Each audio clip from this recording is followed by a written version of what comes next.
Boa noite. Esse vídeo aqui está sendo gravado para cumprir uma tarefa proposta pelo professor Alexandre Galiotto, de Ciência e Tecnologia dos Materiais, que é fazer um vídeo ou áudio de pelo menos 10 minutos explicando materiais magnéticos.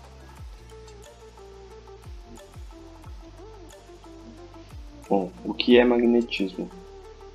Magnetismo é um conjunto de fenômenos relacionados à interação entre campos magnéticos, que são as regiões do espaço que se encontram sob a influência de correntes elétricas ou dos momentos magnéticos de moléculas ou partículas elementares. Bom, o movimento de cargas elétricas é o que dá origem aos fenômenos magnéticos.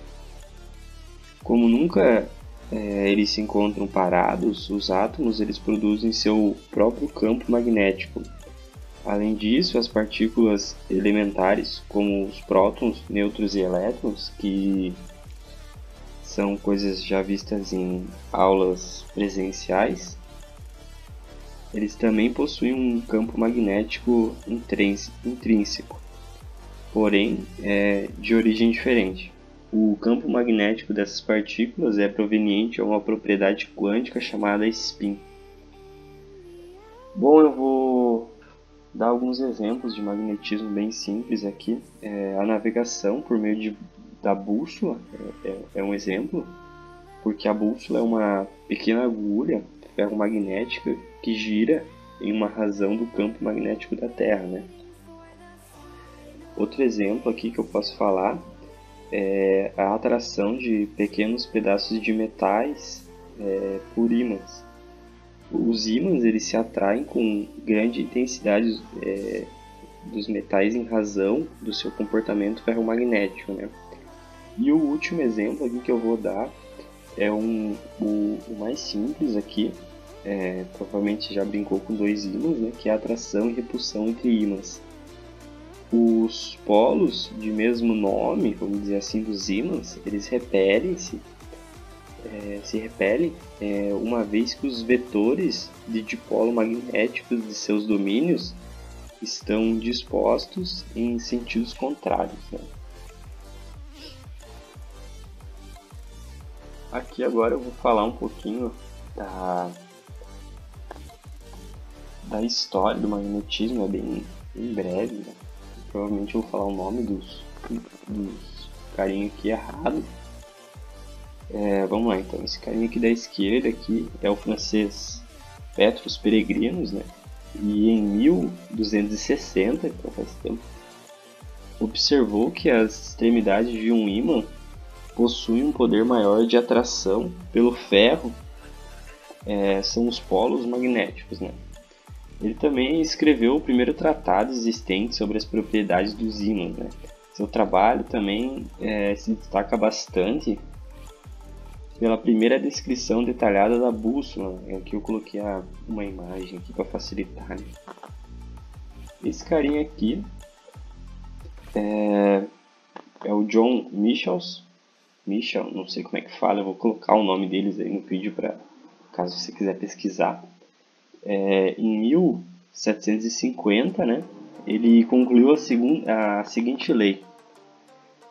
Dois polos magnéticos se atraem ou se repelem na razão inversa do quadrado da distância que os separa. Eu vou colocar uma imagem aí que eu acho que essa ali não está dando para ver legal.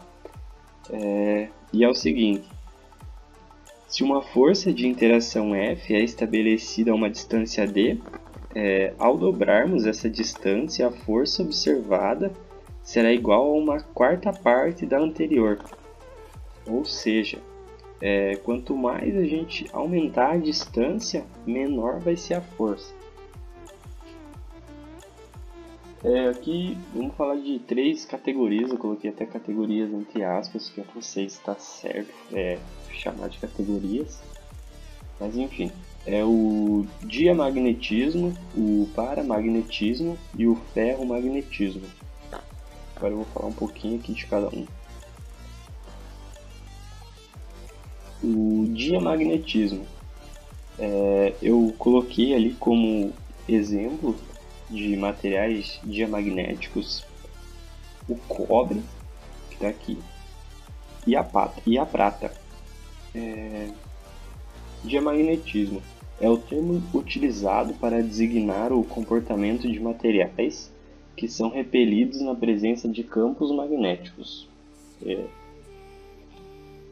Paramagnetismo são materiais que possuem elétrons desemparelhados e que, na presença de um campo magnético, alinham-se fazendo surgir um ímã que tem a capacidade de provocar um leve aumento na intensidade do valor do campo magnético em um ponto qualquer. Aqui, como materiais paramagnéticos, eu coloquei o alumínio e o sulfato de cobre, está aqui no cantinho. Sobre os materiais paramagnéticos, quando eles são introduzidos em um campo magnético, o material ele sofre um leve aumento na intensidade do valor do seu campo magnético. Ferromagnetismo. Eu coloquei aqui como exemplo. Coloquei aqui como exemplo o ferro e o níquel. Ferromagnetismo. Esses materiais imantam-se fortemente se colocados na presença de um campo magnético. É possível verificar experimentalmente que a presença de um material ferromagnético altera fortemente o valor da intensidade do campo magnético. Aqui no ferromagnetismo, vamos dizer assim, tem duas classes, Vou falar classe, não sei se está certo. O antiferromagnetismo e o ferrimagnetismo. O antiferromagnetismo ele é exibido por alguns materiais e resulta em um alinhamento antiparalelo. É o alinhamento dos momentos de spin de átomos ou íons vizinhos em direções opostas. Aqui tem uma imagem para facilitar o entendimento. E o ferrimagnetismo ele surge de alguns materiais cerâmicos, em que os íons têm diferentes momentos magnéticos. Aí aqui tem uma imagem para também facilitar o entendimento. Agora, materiais ferromagnéticos duros e moles. Sabemos que cada material apresenta uma curva de magnetização, chamada de curva de histerese. Não sei se está certo, vou colocar a palavra aí na tela. Alguns desses materiais podem apresentar características diferentes quando expostos a campos magnéticos.